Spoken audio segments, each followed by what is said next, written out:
If you just get New York Times within Facebook, you'll get everything. You can book tickets inside Facebook. You can do everything inside Facebook. You know, it's like you just get one platform and just hang out there because all your friends are doing the same things. So it makes sense for you to do those things on that platform, right? And again, how it's going to impact the way they read newspapers, I mean, I guarantee you that in 10 years, if you look at that particular demographic, if not now, maybe even next year, you'll have more young people reading New York Times inside Facebook than on NewYorkTimes.com. You know, and that I'm absolutely sure of. You know, and that also means that the individual sites might actually be under threat because people would be consuming all this information and data differently. You know, and there was a very funny example. If you're watching the US presidential campaign now, Barack Obama actually had his own social network. So he had something called mybarackobama.com, right, where he thought people would register and network with each other, right? And the reality is that on that network, he has probably, you know, only 1/2 of the friends he has on Facebook, right? And that's his own site where he has all the leverage to brand it, to do whatever he wants, right? He still has fewer people on his website than he does on Facebook or, you know, MySpace for that matter, right? So again, platform is very important. Again, I've sort of stated that nobody really understands the nature of this community interaction, and I think, you know, Wikipedia is the best example here. You know, where the best quote describing Wikipedia is that it works in practice but not in theory, right? Which only means that we probably have very bad theories, right? It doesn't mean that Wikipedia doesn't work. Again, here you see the growth of cumulative count of articles, and believe me, whoever we get here, you know, from Jimmy Wales to, you know, downwards in the Wikipedia hierarchy, I doubt they would be able to give you a coherent explanation of why Wikipedia works. Right? They may just come up with some nice soundbite. I doubt that would actually be anyhow responsive to what's actually happening. Right? Another key message here, and I think I'll wrap up this part, is that we need new metrics. And I've already been talking that a lot of the processes which are happening are not driven by economics. They're not driven by eyeballs. They're not driven by dollar signs. They're not driven by money, right?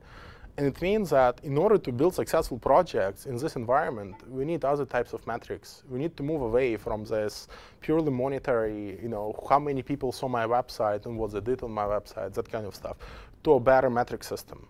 And you know, I think Nielsen actually, the marketing agency, what they did, I think, last week or 2 weeks ago, they actually changed the way in which they measure successes of websites, right? So they moved away from the number of hits, the number of visitors to a website. They moved to a new metric where they basically measure, I think, engagement with the website, so how much time people spend on a given page, right? So for them, it's more important now than how many people visit a website, because, you know, now with spam and everything else, you know, you can get 20,000 random visitors who wouldn't do anything on your website, they would just close it, right? So again, that's just one example of how the metric system, you know, not in the sort of, you know, how the measurement system will change, right? And again, it will change sooner or later.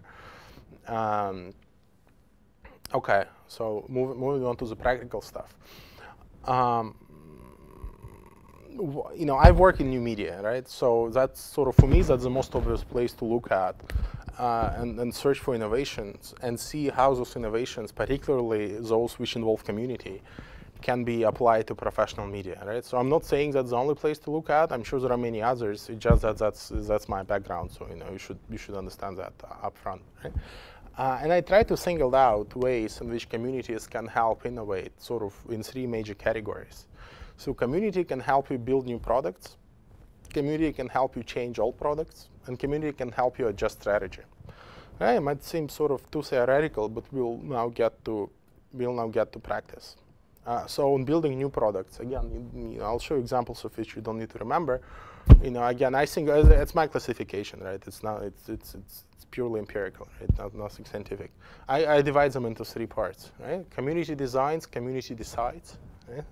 Community creates, you package, and you give away code, and communities emerge. You know, it's hard to understand without looking at examples. So community designs, community decides. Here, actually, it's not that much about new media per se as about the new way of just doing things in other industries. You know, Threadless, which is a very popular T-shirt company, Entirely community-driven, right?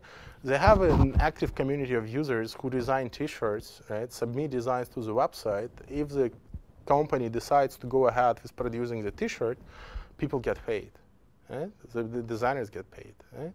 And they have, if you look, at designs that they submit, I mean, they're totally crazy sometimes, yeah, but they have an active, if I scroll down, you see a scroll down thing there, right? It's like tons of comments, right? Dozens of comments, people commenting on each other's design. They're all doing that for free. Why? Because they think that, well, you see, you have a system there where you can actually say that if the majority of the community votes on this T-shirt, I would like to buy one, right? So you can say, I'm ready to buy one, and they're just going to deliver it. The key here is that you have an active community of people, right, who are engaging with the website, right, who are producing custom designs for you. Then you apply another layer. You have people vote on the best design. Then as a T-shirt company, you produce a T-shirt and you just, send it away and give it, and sell it in the traditional manner. Right? What's missing? The design stage is missing, right? You don't need to employ 10 sort of professional designers whom you would be paying and who might not be coming up with the best ideas and the best T-shirts that people would be buying. Here's a community that tells you, look, those are the T-shirts I want to buy. Right? You're already here. There is no, you don't need marketers, sort of, as bad as it might sound for marketers. But, it happens just much more smoothly. And that's not the only example. You have another one. I just like those clothing examples because they're the most advanced in this sector. Right? Of open source footwear. We can actually design a shoe. You can design your own sort of a pair of shoes, and then the company will actually go design them. If the rest of the community really thinks it's a really cool design, they actually go and design them and market them and sell them to you. You can sign up, get your shoes, and it's working. And it's quite successful. And they have again a very community of people. What they're missing again is probably 10 professional designers who would normally eat the majority of of the labor sort of costs, right? How many of such companies can exist? I don't know, right? So there might be a niche just for one or two, right? Again, I'm not sure that this way is anyhow inferior to professional designers, right? And it's not, and it's not inferior just because people who wear shoes are, not necessarily the designers who design them, right? So there are some. I think there is something to it, right? How you would apply it to news, I'm not sure. This is much closer, maybe to the media, at least new media sector. Right? This is a software company called Cambrian House.